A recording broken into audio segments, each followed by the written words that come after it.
সাথে পারবে না।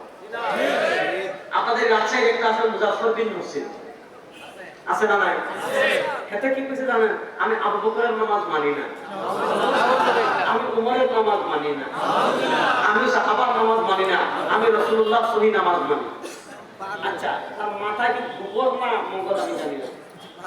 যদি মাথায় গোবর থাকে তাহলে এই ধরনের কথা মানুষ বলতে পারে, আর মাথায় যদি মগজ থাকে তাহলে জিজ্ঞেস করা দরকার। আল্লাহ যদি মাথায় মগজ দেয় তাহলে জিজ্ঞেস করা দরকার, এটা জাহিল। রাসূলুল্লাহ সাল্লাল্লাহু আলাইহি ওয়াসাল্লাম নামাজ তো পড়বে, যদি আবু বকর নবীজির নামাজ না পায়, ওমর নবীজির নামাজ না পায়, উসমান নবীজির নামাজ না পায়, যারা নবীর পিছনে দাঁড়িয়ে নামাজ পড়লো, যারা রাসূলুল্লাহ সাল্লাল্লাহু আলাইহি ওয়াসাল্লামের পিছনের কাছে নামাজ পড়লো, তাদের নামাজ যদি নবীজির নামাজ না হয় তোরটা কেমন হবে? আপনি কি কথাটা বুঝতেছেন? মানে পয়েন্টটা বুঝেন। নবী করিম সাল্লাল্লাহু আলাইহি ওয়াসাল্লামের আমল জানতে হলে মাধ্যম কারা? এবার এই কথাটার মাথায় এক নাম্বার বসান। দুই নম্বর মাসালা আরেকটা বলি, আমরা ভিতরে নামাজ পড়ি কয় রাকাত? কথা বলেন না।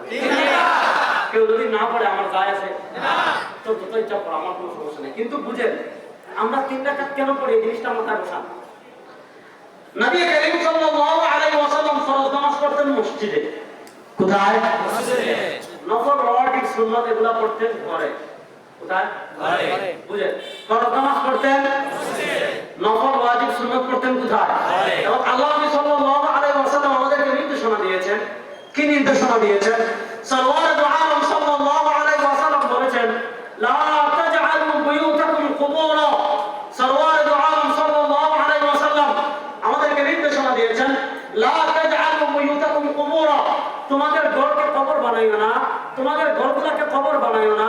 তাই নবী করিম সাল্লাল্লাহু আলাইহি ওয়াসাল্লাম বিতরে নামাজ পড়তেন ঘরে। এবার বুঝেন, যদি নবী করিম সাল্লাল্লাহু আলাইহি ওয়াসাল্লাম বিতরে নামাজ ঘরে পড়ে থাকেন, ও বাংলার মুসলমান, আমি আপনাদের কাছে জানতে চাই, সাল্লাল্লাহু আলাইহি ওয়াসাল্লাম বিতরে নামাজ পড়তেন ঘরে। এবার আপনি মনোযোগ মাথায় বসান, যদি তিনি বিতরে নামাজ ঘরে পড়েন তাহলে তিনি 1 রাকাত পড়লেন নাকি 3 রাকাত পড়লেন? আমাদের আয়েশা জীবনে দেখেন নাই। কম না বেশি? বেশি না সবচেয়ে বেশি? এবার দেখেন তিরমিজি শরীফের 106 নম্বর পৃষ্ঠা, কিতাবুস সালাহ বাবুল বিত, কিতাবুল বিত বাবুল মা ইয়াকরাউ ফিল বিত, পরিচ্ছেদের নাম। যেহেতু আমাদের আয়েশা রাদিয়াল্লাহু তাআলা করে নবী সাল্লাল্লাহু বেশি পড়তেন, পয়েন্টটা বুঝেন। এজন্য এক জামাত গিয়ে, এটা সহিহ হাদিস, শুধু সহিহ না, হাসানুন সহিহুন। ইবনে আব্বাস থেকে যেটা আসছে হলো হাসানুন সহিহুন, আমাদের আয়েশা থেকে যেটা আসছে হলো সহিহ। মনোযোগ দিয়ে বুঝেন।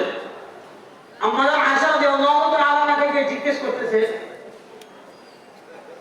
কাইফা, আমাদের আয়েশা রাদিয়াল্লাহু তাআলাকে জিজ্ঞেস করছে, কাইফা ইউতিরু রাসূলুল্লাহ সাল্লাল্লাহু আলাইহি ওয়াসাল্লাম। ও আমাদের আয়েশা, নবী করিম সাল্লাল্লাহু আলাইহি ওয়াসাল্লাম যেহেতু আপনার ঘরে ইতির পড়েছেন, আপনি বেশি দেখেছেন, আপনি আমাদেরকে বলেন তো নবী করিম সাল্লাল্লাহু আলাইহি ওয়াসাল্লাম কিভাবে বিতির পড়েছেন? যেহেতু আপনি বেশি দেখেছেন, প্রশ্নটা বুঝেন। তাকে জিজ্ঞাসা করতেছেন, যেহেতু আপনার ঘরে বেশি পড়েছে, আপনি আমাদেরকে বলেন নবী করিম সাল্লাল্লাহু আলাইহি ওয়াসাল্লাম কিভাবে বিতির পড়েছেন? আমাদের আয়েশা রাদিয়াল্লাহু তাআলা জবাব দিচ্ছেন, পয়েন্ট বুঝেন। কানা রাসূলুল্লাহ সাল্লাল্লাহু আলাইহি ওয়াসাল্লাম ইয়াকরাউ ফি রাকআতিল উলা মিনাল বিত্রি বিসাব্বিহ ইসমা রাব্বিকাল আ'লা ওয়া ফি রাকআতিস সানিয়াতি বিকুল ইয়া আইয়ুহাল কাফিরুন ওয়া ফি সাকআতিস সালিসাতি বিকুল ওয়াল্লাহু আহাদ।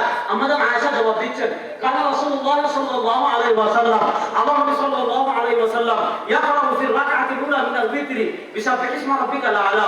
সাল্লাল্লাহু আলাইহি ওয়াসাল্লাম বিতরের নামাজের প্রথম রাকাতে পড়েছেন সাব্বিহ ইসমা রাব্বিকাল আ'লা, ওয়া ফি রাকআতিস সানিয়াতি দ্বিতীয় রাকাতে পড়েছেন বিকুল ইয়া আইয়ুহাল কাফিরুন, কুল ইয়া আইয়ুহাল কাফিরুন, ওয়া ফি রাকআতিস সালিসা তৃতীয় রাকাতে পড়েছেন বিকুল ওয়াল্লাহু আহাদ, কুল ওয়াল্লাহু আহাদ। মনোযোগ, আমাদের আয়েশা বলতেছেন নবী করিম সাল্লাল্লাহু আলাইহি ওয়াসাল্লাম বিতরের নামাজের প্রথম রাকাতে পড়েছেন এই সূরা, নবী করিম সাল্লাল্লাহু আলাইহি ওয়াসাল্লাম বিতরের নামাজের দ্বিতীয় রাকাতে পড়েছেন এই সূরা, নবী করিম সাল্লাল্লাহু আলাইহি ওয়াসাল্লাম বিতরের নামাজের তৃতীয় রাকাতে এই সূরা, প্রথম রাকাতে এই সূরা, দ্বিতীয় রাকাতে এই সূরা, তৃতীয় রাকাতে এই সূরা, বিতরের নামাজ এক রাকাত। আল্লাহ কি বলেন? আমাদের আয়েশা বলতেছেন প্রথম রাকাতে এই সূরা, দ্বিতীয় রাকাতে এই সূরা, তৃতীয় রাকাতে এই সূরা, বিতরের নামাজ এক রাকাত। আমাদের আয়েশা তো নবীর নামাজ দেখে নাই। আপনি পয়েন্ট পাই, আপনি যে 3 রাকাতে জাল ধরেন, আপনি না পড়ে তো আমার কিছু যায় আসে না। কিন্তু আপনি যে বিরোধিতা করতেছেন, অথচ আমাদের আয়েশা রাদিয়াল্লাহু তাআলা বলতেছেন, এবং ইমাম তিরমিজি বলেছেন, ওয়াল আমালু আলাইহি ইনদা আকসারিল ইলমি মিন আসহাবিন নবী সাল্লাল্লাহু আলাইহি ওয়া তাবিঈন।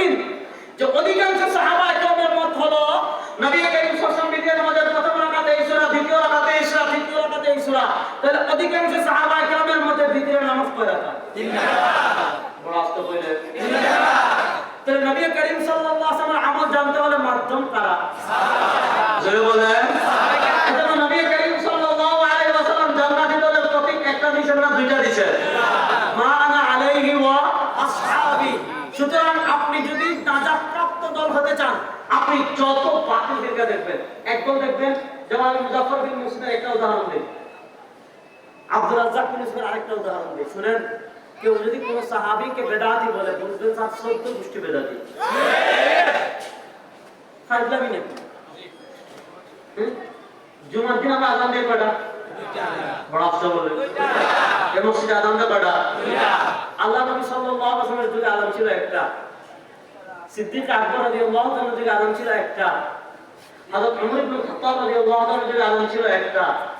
জুমার দ্বিতীয় আযান চালু করেছেন হযরত উসমান। কে? উসমান সাধারণ সাহাবী। জি না। ইন্নাহু মান ইয়াইশ মিনকুম বা'দি ফাসায়ারা ইখতিলাফান কাসীরা। সরওয়ার দু আলমের আমার পরে তোমরা যারা দুনিয়াতে আসবে অনেক মতামত ও ইখতিলাফ দেখবে। ফাআলাইকুম বিসুন্নতি, এক নম্বর আমার সুন্নাত, দুই নম্বর ওয়া সুন্নাতুল খুলাফায়ে রাশিদিন আল মাহদিয়িন তামাসসাকু বিহা ওয়া আযু আলাইহা বিন নওয়াজিব। নবী করিম সাল্লাল্লাহু আলাইহি ওয়াসাল্লাম বলেন আমার আর আমার খুলাফায়ে রাশিদিনের সুন্নাহকে আঁকড়ে ধরবে। ও মুসলমান, আমি জানতে চাই হযরত উসমান গনি খুলাফায়ে রাশিদিন কিনা? জি। আচ্ছা কথা বলনা দেখি, খুলাফায়ে রাশিদিন কয়জন? হযরত আবু বকর, দুই নম্বর, তিন নম্বর আসেনি? তাহলে আল্লাহ নবী উসমানের আমল ছাড়তে বলছেন না ধরতে বলছেন? জুমার দ্বিতীয় আযান চালু করেছেন হযরত উসমান। আপনি দেখেন মুজাফফর বিন মুসলিম কিতাব লিখেছে জাল হাদিসের কবর রাসূলের সালাত, এটা 365 নম্বর পৃষ্ঠা দেখবেন। আব্দুর রাজ্জাক বিন ইউসুফের কিতাব আছে প্রচলিত সালাত বনাম রাসূলের সালাত, সে লিখেছে, তার বক্তব্য আছে যে তুমি দাও, তোমার বাপ দাও, তোমার দাদা দাও, তোমার 14 গোষ্ঠী দাও, সারা দুনিয়ার মানুষ দাও, জুমার দ্বিতীয় আযান দাও। সে কেমনে বলেন তুমি দাও, তোমার বাপ দাও, তোমার দাদা দাও, সারা দুনিয়ার মানুষ দেব। আমি বলছি বলবো দুই আযান বেদাত বেদাত বেদাত।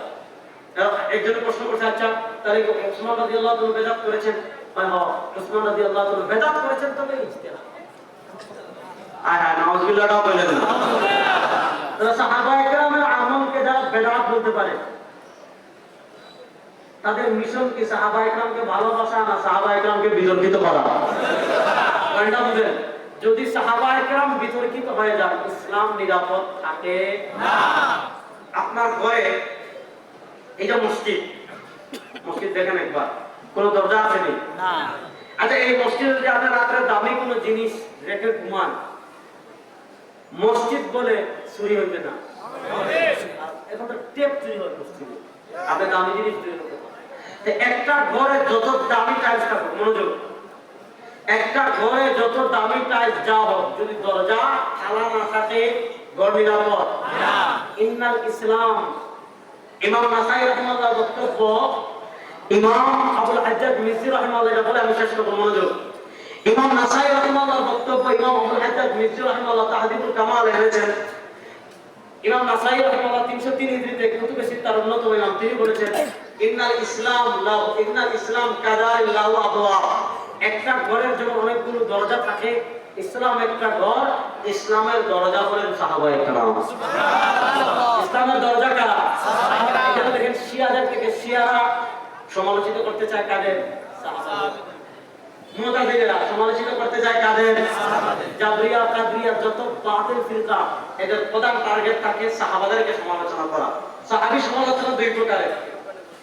এক প্রকার সাহাবী সমালোচনাকে গালি দিচ্ছেন, যেমন শিয়ারা হযরত মুআবিয়া রাদিয়াল্লাহু তাআলাকে গালিগালাজ করে, হযরত আবু বকর ওমর রাদিয়াল্লাহু তাআলাকে গালিগালাজ করে, এটা আমরা বুঝি। আর আরেকটা হলো সাহাবায়ে কেরামের ব্যাপারে মানুষের অন্তরে সাহাবার আত্মক ভালোবাসা তুলে দেওয়া, যে সাহাবারা সহিহ হাদিস বুঝেন নাই, সাহাবারা বেদাত করছেন, সাহাবাদের এটা এই ছিল। আচ্ছা বলেন, যদি কেউ সাহাবায়ে কেরামকে ওভারটেক করে, সে যদি সাহাবায়ে কেরামকে বেদাত মনে করে, তার ইজতিহাদ সাহাবায়ে কেরামকে ওভারটেক করে ফেলে, তার ইজতিহাদ সাহাবায়ে কেরামের সীমা ক্রস করে আরো সামনে চলে যায়। এজন্য কাউসারী রাহিমাহুল্লাহ কিতাব লিখেছেন আল্লাহ মাযহাবিয়া কামতারাতুল লাদিনিয়া, যে এই সীমা অতিক্রম করে সামনে চলে যাবে, বুঝতে হবে সে নাস্তিক হওয়ার ব্রিজে উঠে গেছে, যে কোনো সময় সে ঈমান হারিয়ে ফেলতে পারে। সুতরাং নবীর আমল জানতে হলে মাধ্যম কারা? নবীর ঈমান জানতে হলে মাধ্যম কারা?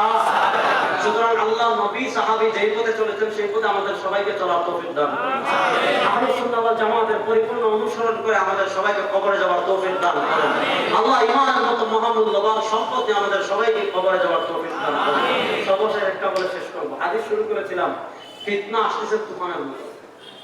আজকে আমাদের সমাজে ফিতনা এমন, আমাদের শিক্ষা সিলেবাসের যে অবস্থা আপনারা দেখেছেন, পুরা শিক্ষা ব্যবস্থাকে মেসাকার করে দেওয়া হয়েছে। এজন্য আমাদের বাচ্চারা জান্নাতে যাবে না। কারা কারা চান না দেখে হাত তুলে। আমাদের বাচ্চারা জান্নাতে যাও এবং আমরাও জান্নাতে যাই। আমরা যেন আমাদের বাচ্চাদের কারণে আমরা আমাদের বাচ্চারা জাহান্নামে যাওয়ার সবব যেন আমরা না হই, এটা আমরা কারা কারা চাই? এবং আমাদের সন্তান আমরা সবাই জান্নাতে যেতে চাই। কারা কারা? সবাই চাই কি চাই না? বলেন না, চাই কি চাই না? সুতরাং বাচ্চাদেরকে দিয়ে যদি জান্নাতে যেতে চাই, বাচ্চাদেরকে ঈমান শেখানোর দরকার নাই। আমরা বলেছিলাম, মান কানা ফি কলবিহি মিসকাল হাববাতিন মিন খারদালিন মিন ঈমান, সরষের দানা পরিমাণ ঈমান থাকলে জান্নাতে যাবে। বাচ্চাদের ঈমান শেখার দরকার আছে না নাই? এখন আপনার বাচ্চাকে স্কুলে পড়াবে, এটা আমি সাপোর্ট করি। সবাই আমাদের তো আলিম কেন হবে? আমাদের বাচ্চা স্কুলে পড়বে, কিন্তু সমস্যা হলো আমাদের দেশের বিজ্ঞানীরা, কলা বিজ্ঞানীরা কি মানায়? আমাদের দেশের কলা বিজ্ঞানীরা কোন অস্ত্র আবিষ্কার করতে পারবে? এরা কি মঙ্গল শোভাযাত্রার নামে পেঁচা আবিষ্কার করে, বাঘের মুখোশ। অন্যান্য দেশের দেখেন, আমি চাই আমার বাচ্চারা জ্ঞান বিজ্ঞান অগ্রসর হোক। হামাসের মুজাহিদরা যেমন অস্ত্র বানায়, আফগানিস্তানের তালিবান যেমন অস্ত্র বানায়, আমাদের বাচ্চারা এরকম অস্ত্র বানানো দরকার। কারণ সামনে ইহুদিদের সাথে আমাদের খেলা হবে ইনশাআল্লাহ। তার জন্য প্রস্তুত আছেন তো? হতাশ হওয়ার কিছু নাই। সারা দুনিয়ার মধ্যে মুসলমান জেগে উঠেছে ইনশাআল্লাহ। ইহুদিদের এবার নিস্তার হবে না। বাদুল মাকদিস আমাদের হয়ে যাবে ইনশাআল্লাহ। ফিলিস্তিন আমাদের হয়ে যাবে ইনশাআল্লাহ। ধর্মতে একসাথে কনফারেন্স করেছিলাম, আপনারা দেখেছেন। আমরা সেদিন ঘোষণা করেছি ইনশাআল্লাহ।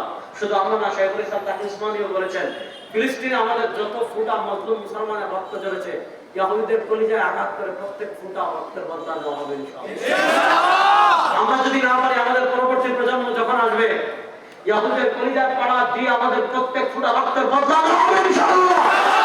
যদি তা না পারে, আমাদের ঈসা যখন দুনিয়াতে আসবেন, ইহুদিদেরকে কুত্তার মতো পেরিয়ে প্রত্যেক ফুটা রক্তের বদলা দেওয়া হবে ইনশাআল্লাহ। ইহুদিদের সাথে কখনো আপোষ হবে না ইনশাআল্লাহ। কিন্তু আমরা পারছি না। আমাদের করণীয় আছে না নাই? এক নম্বর করণীয়, ইসরায়েলের কোন পণ্য ব্যবহার করব না। যুবকরা হাত তুলে বলো, আজ থেকে পেপসি খাবো, বলেন পেপসি খাবো, সেভেন আপ খাবো, কোকা কোলা খাবো, ফ্রি দিলেও। এখন পার্সেন্ট কি দিচ্ছে? কমিশন দিচ্ছে। আরে কমিশন না, ফ্রি দিলেও খাবো। ওয়াদা, পেপসি খাবো। আপনি চিন্তা করতে পারবেন না যে বয়কট করে কিন্তু 12টা কেএফসি। এখন আমাদের দেশ শুনেন, ইসরায়েলের পণ্য যেমন বয়কট করতেছেন, ইসরায়েলের দালালদেরকেও বয়কট করবেন। ইসরায়েলের পণ্যের সাথে ইসরায়েলের দালালদের বয়কট করার দরকার আছে না? দেখেন আমাদের দেশে ঘুমটা দিয়ে ঘুমটা মাথায় ডোবা দিয়ে ঘুমটা দিয়ে ইসরায়েলের পক্ষে কথা কয়, এরকম শয়তান আছে না? দালালি করে এরকম শয়তান আছে না? সুতরাং ইসরায়েলের পণ্য যেমন বয়কট করতেছেন, মাথায় ঘুমটা দিয়ে ইসরায়েলের দালালি করবে, জুতা দিয়ে বেরিয়ে বের করে দিবেন। পারবেন না ইনশাআল্লাহ? ইসরায়েলের পণ্য যেমন বয়কট করবে, ইসরায়েলের দালালদেরকেও বয়কট করবে ইনশাআল্লাহ। দুই নম্বর, আমাদের দেশে খবিস আছে, সেটার নাম হলো ব্র্যাক। মনে আছে তো? ইস্ট ইন্ডিয়া কোম্পানির আপডেট ভার্সন। তারা আমাদের দেশে এলজিবিটি সমকামিতাকে প্রতিষ্ঠিত করতে চাচ্ছে। ইসরায়েলের যেমন পণ্য বয়কট করে 12টা বাজাইছেন, ব্র্যাকে 12টা বাজানোর জন্য প্রস্তুত আছেন না নাই? এই যুবকরা, ঈদে আলমের পাঞ্জাবি ব্যবহার করবেন না। কত দুষ্ট! আলমের লোগোতে এলজিবিটি সমকামিতার প্রতীক লাগিয়ে দিবেন। ভাই দেখছিলেন না? আগামী ঈদে বিকাশ ব্যবহার করবেন না, নগদ ব্যবহার করবেন ইনশাআল্লাহ। বাংলাদেশের যারা ইসলামের 12টা বাজাতে চাইবে, তাদেরকে আমরা 12টা বাজাই দেব ইনশাআল্লাহ। প্রস্তুত আছেন তো ইনশাআল্লাহ? সুতরাং যারা ইসলামের 12টা বাজাবে, তাদের 12টা বাজাবেন। 12টা বাজাতে হলে বাচ্চাদেরকে দিন শেখানোর দরকার আছে না নাই? ইসলাম শেখানোর দরকার আছে না নাই? বলেন না, ইসলাম শেখানোর দরকার আছে না নাই? দিন শেখানোর দরকার আছে না নাই? এজন্য আমি আপনাদেরকে পায়ে হাতে ধরে বলে যাব, আপনি স্কুলে দেওয়ার আগে, আপনি তাকে স্কুলে দেওয়ার আগে 3 বছরের জন্য মাদ্রাসায় দিবেন, নুরানিতে। তা না পারেন 2 বছরের জন্য দিবেন, তাও না পারেন 1 বছরের জন্য দিবেন। কারণ একজন বাচ্চা যখন ছোট থাকে তার মাথা একদম ফ্রেশ, তো আবাহু ইউহাব্বিদানি আও ইউনাসসিরানি আও ইউমাজ্জিসানি। বাচ্চা যখন দুনিয়াতে আসে তার মাথায় কোনো সফটওয়্যার নেই, মাথা একদম মেমোরি খালি।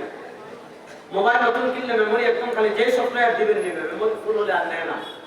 একটা বাচ্চা যখন ভূমিষ্ঠ হয় তার মেমোরি ফুল খালি। এখন আপনি তার মেমোরিতে যদি প্রথমে কোরআনের সফটওয়্যার দিয়ে দেন, ওই বাচ্চার জীবনে কোরআন ভুলবে না। যদি ইসলামের সফটওয়্যার দিয়ে দেন, ওই বাচ্চার জীবনে ইসলাম থেকে বিচ্ছিন্ন হবে না। এজন্য আমাদের বাচ্চাদের ছোটবেলায় তার মাথায় আমরা কোরআনের সফটওয়্যার দিতে রাজি আছি কিনা? কারা কারা? আল্লাহ সবাইকে তৌফিক দান করুন। এজন্য কমসে কম আপনার নিকটবর্তী যে নুরানি মাদ্রাসা আছে, দেখেন আজকে নুরানি মাদ্রাসাগুলো এবং সকালের মক্তব বন্ধ করার জন্য এনজিওরা জায়গায় জায়গায় ফজরের আগে কেজি স্কুল করছে। অনেক চকলেট দে, ওখানে খাবার দে, মাসে মাসে টাকা দে। কেন? কারণ ছোটবেলায় যদি স্কুলে যায়, ছোটবেলায় যদি কেজিতে যায়, নার্সারিতে যায়, তার মাথায় কিন্তু পুরানো সফটওয়্যার আসতেছে না। প্রথম আসতেছে হাড্ডিমা টিম, প্রথম ঈসা মাসিহের সফটওয়্যার আসতেছে। এজন্য বাচ্চাদেরকে কমসে কম 1 বছরের জন্য নুরানি মাদ্রাসায় দেবেন।